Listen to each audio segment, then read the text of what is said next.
Halo, assalamualaikum warahmatullahi wabarakatuh.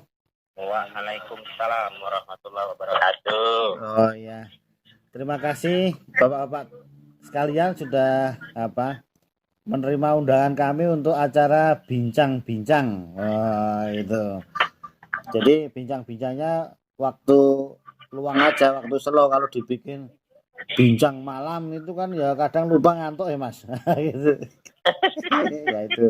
Nanti lain yang dibahas itu, Pak. Nah, itu tadi makanya kan terus ini kok nggak jadi-jadi gitu, apalagi Mas Dika gitu terus tahu-tahu glayer kemana gitu kan payah tuh Mas ya kan. Oh, nanti, Pak. Iya. Kemarin aja dinner, Pak. Itu tadi katanya kalau replanting dipercepat kan ada Mas. Nah ternyata Mas Dika kalau apel juga apel dipercepat pun ada.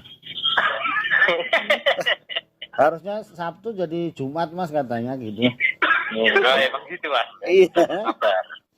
Ya.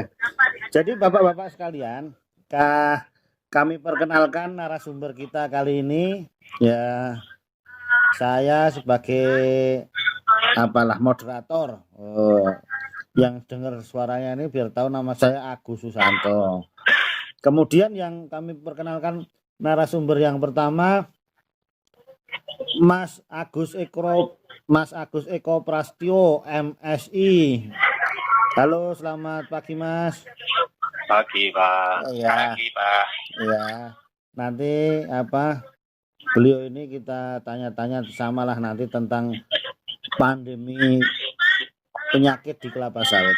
Nah, kemudian yang berikutnya Mas Hari Priratama MSC. Pagi, Pak. Selamat pagi. Jadi ini jaraknya jauh-jauh ini semua. Kemudian Mas Mahardika Gama Pradana MSI. Halo, Pak. Selamat Ya, pagi. selamat pagi semua. Ada Ya, Mas Prasetyo, Mas Agus Prastyo di Jogja, Mas Hari Priratama di Perdagangan, Mas Dika di Marihat Pematang Siantar. Nah, jadi gitu, jauh semua. Jadi mengawali cerita-cerita ini Mas, kita bincangnya santai-santai saja ya kan Mas. Kita ini sekarang kan baru rame-rame nih loh Mas, pandemi COVID-19 ya kan. Virus corona, kemudian kita mengubah semua gaya hidup kita Mas. Ya kan gitu. Efeknya ke ekonomi, ke yang lain-lain, ke kesehatan terutama ya kan. Sehingga kita pun kerja work from home, kemudian semua seminar online kan gitu. Nah, tapi kita di bidang kita ini kan dari dulu kita pernah mengadakan seminar Mas.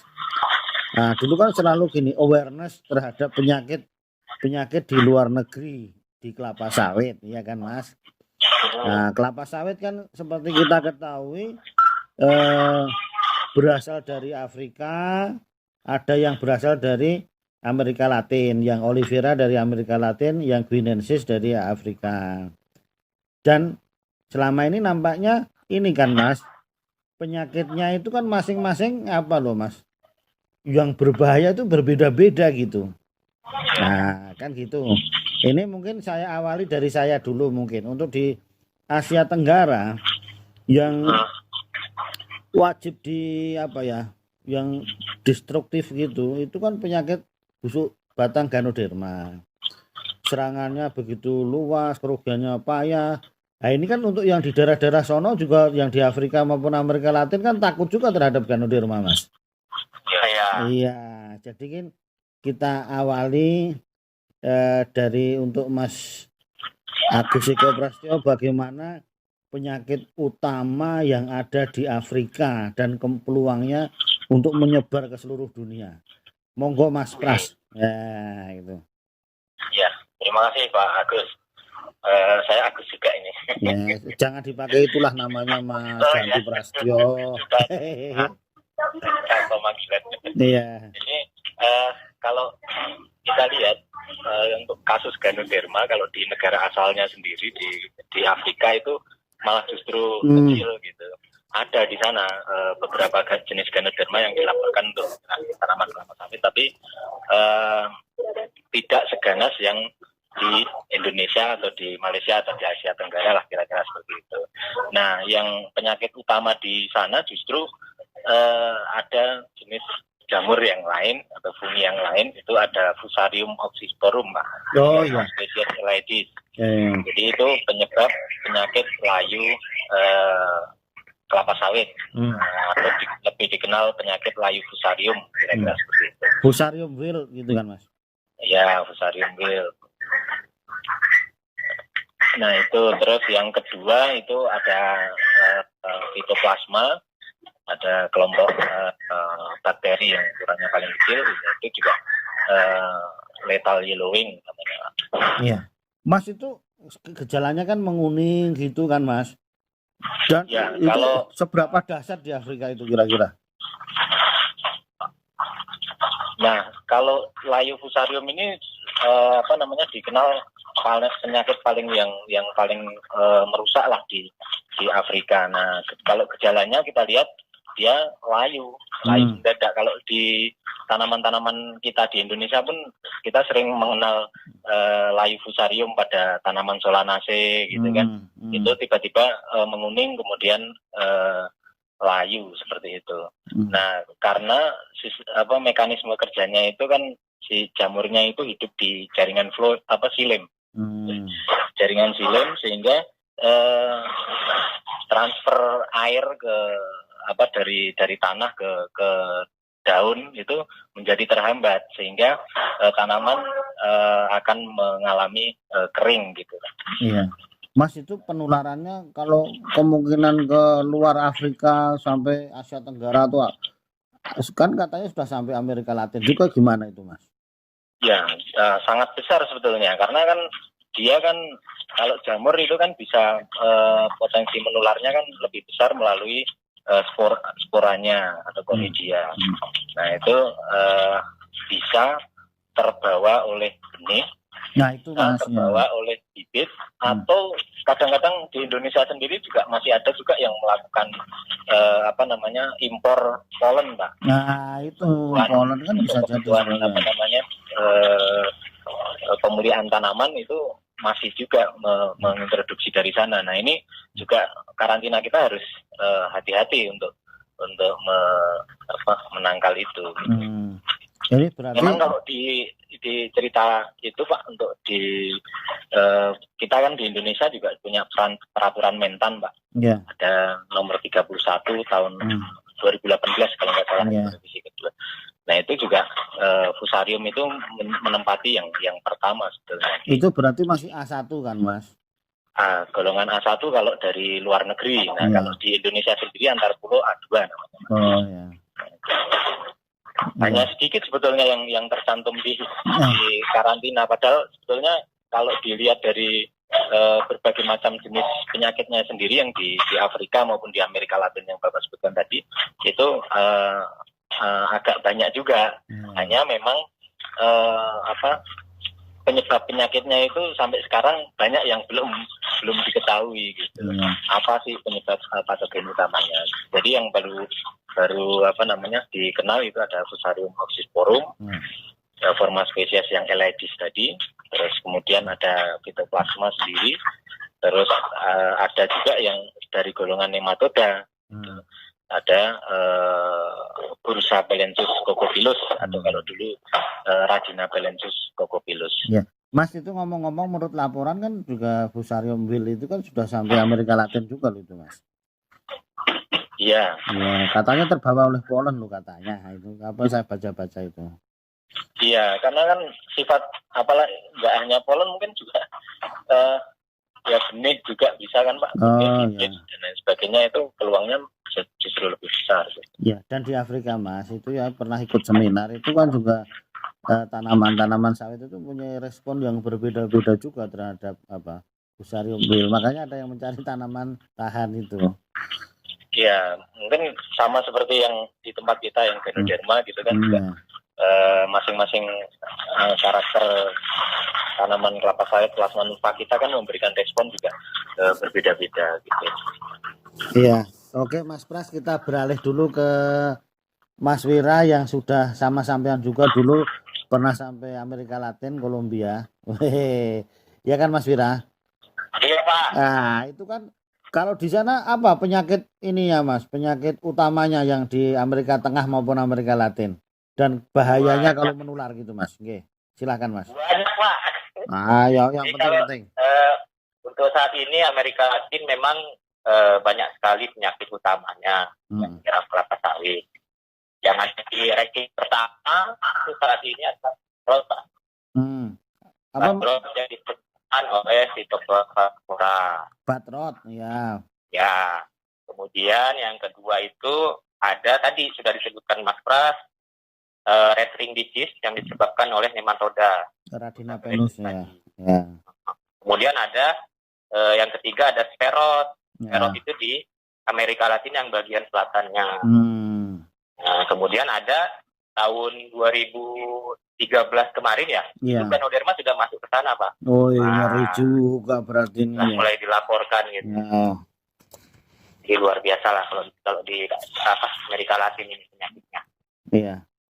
Mas itu kan dulu ceritanya itu kan yang di mana itu ya lupa saya, kan dulu kan orang itu kan nanam ini guinensis kan Mas, makanya karena produktivitas yang rendah, makanya kan impor guinensis. Makanya ada ribuan hektar mati banyak itu karena batrot itu ya. Iya, di Kolombia Pak. Di Kolombia itu mati karena batrot ribuan hektar. Iya. Terus mereka pengendaliannya itu kan melalui persilangan. Iya. Oji hybrid. Ya, olivera oji hybrid. Nah, yang akhirnya menjadi penyakitnya berkurang, betul kan Mas? Ya, betul. Nah, penyakitnya berkurang karena darah oliveranya masuk ke guinensis, penyerbukannya jadi berkurang gitu. Iya. Sekarang jadi masalah. Jadi masalah gitu. Iya, penyerbukannya. Iya. Oke, Mas Wira, informasinya mengenai batrot dan itu namanya saya dulu sering dikatakan Pak Desmir ini Putrio de Kogoyo gitu loh Mas. Iya, Putrosiong de Kogoyo. Wah. PC itu singkatnya. Spanyol, Espanyol lah. Putrio de Kogoyo gitu ya. Ya, Putrisiong de Kogoyo. Oh gitu ya, aku kan ya ngawur aja. Karena banyak sekali jenis penyakit yang menyerang bagian umbut. Jadi untuk membedakannya itu karena dulu yang pertama kali dikenalkan dengan bahasa Spanyol dan yang dimaksud itu Pak. Oh gitu. Hanya di sana itu lebih dikenal dengan PC gitu, penyakit PC. PC Putrio Kogoyo gitu ya. Iya. Ya, kalau lumayan dapat ilmu Putrio de Kogoyo itu Mas. Iya. Mas Dika. Iya Pak. Zaman kalau diam aja apa umbutnya bisa membusuk itu tadi loh. Simak Pak. Oh iya. Itu satu lagi Pak, ini yang terlupa mungkin karena masuk di karantina. Apa itu Mas? Karantina A1 itu penyakit bercak daun Pak. Cercospora ya. Asalnya dari Afrika sana. Oh betul ya. Luar biasa lebih ini daripada yang tempat kita Kurvularia, Anthracnosa itu juga masuk di karantina A1. Nah, itu awalnya dari Afrika dan sekarang juga kita lihat sudah menyebar juga sampai ke Australia juga kabarnya. Oh gitu ya Mas ya. Meskipun tidak ada sawitnya. Iya, terima kasih informasinya ini ya. Jadi Mas Dika, nah itu kita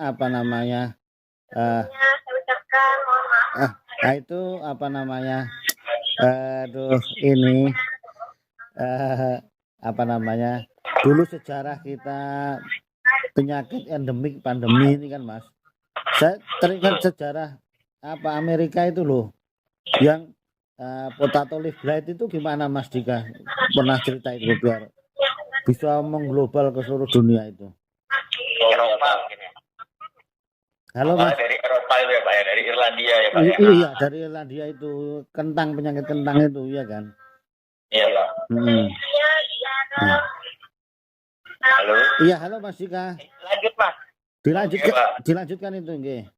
Ya Pak, jadi dulu pas waktu kita kuliah khususnya dari bidang sama penyakit itu kan jadi ini ya Pak ya, pengawal cerita. Jadi dulu itu sejarahnya bangsa-bangsa Amerika yang sekarang, nah itu kan sebenarnya hasil migrasi dari Eropa. Nah, kenapa bermigrasi ya salah satunya karena di sana itu karena salah satu makanan utamanya adalah kentang, terus terjadi serangan itu potato blight. Jadi ada ngungsi, Pak, gitu Pak. Wah, ngeri kali lah itulah. Itu aja terserang di satu tempat ya kan, Mas. Itu kan bisa pindah-pindah. Mas, ini kan mungkin bukan pandemi istilahnya, ya kan, Mas. Tapi kan terakhir ini yang paling mengerikan juga invasif untuk hama loh, Mas. Itu juga untuk hama jagung, Spodoptera frugiperda itu yang dari Amerika Latin atau mana itu. Sekarang udah menyebar di Indonesia, di jagung juga merugikan sekali. Gimana Mas Dika itu, sampean yang sebagai ahli hama ini? Iya Pak, jadi ada salah satu spesies hama, nama spesiesnya Spodoptera frugiperda. Nah, tahun 2019 kemarin sempat ramai diperbincangkan karena dianggap sebagai hama invasif dan serangannya sangat masif gitu Pak. Nah, kemudian setelah ditelusuri, Spodoptera frugiperda ini kan aslinya dari Amerika, benua Amerika. Terus kemudian dilaporkan juga di tahun 2016 itu merusak pertanaman jagung di Afrika. Terus semakin cepat di tahun 2018 ternyata sudah sampai di wilayah Asia Pak, di daerah India, kemudian di sekitar di mana Thailand ya. Iya, Thailand. Nah, terus di awal 2019 itu booming juga di Indonesia. Ulat gerayak jagung. Itu kan dalam perkembangannya ternyata katanya dari beberapa laporan peneliti itu ada 2 strain, ada strain yang menyerang padi dan ada strain yang menyerang jagung. Ya. Itulah itu contoh gambaran suatu apa ya, kalau penyakit pandemi ya terus menyebar mempengaruhinya seluruh dunia ya kan. Nah, mudah-mudahan ya kalau ini invasif tadi ya hama tadi juga mempengaruhi gitu. Jadi kan ya ini salah satu pengendaliannya ya kita harus waspada, hati-hati tadi kan, harus mencegah. Nah, begitu ada di karantina karena ada itu kan Mas Wira, Mas Pras, ada fitosanitary itu kan gitu kan Mas. Fitosanitary. Iya. Halo? Ya, halo Pak. Ya, lanjutkan Mas. Ya, jadi kan lumayan karena yang kasus ledgat kentang itu kan juga luar biasa, itu menyebabkan kelaparan seberapa juta penduduk juga itu. Iya. Ya, termasuk juga waspada juga yang Spodoptera frugiperda itu, jangan-jangan nanti kita kekurangan jagung gitu kan. Luar biasanya serangannya gitu.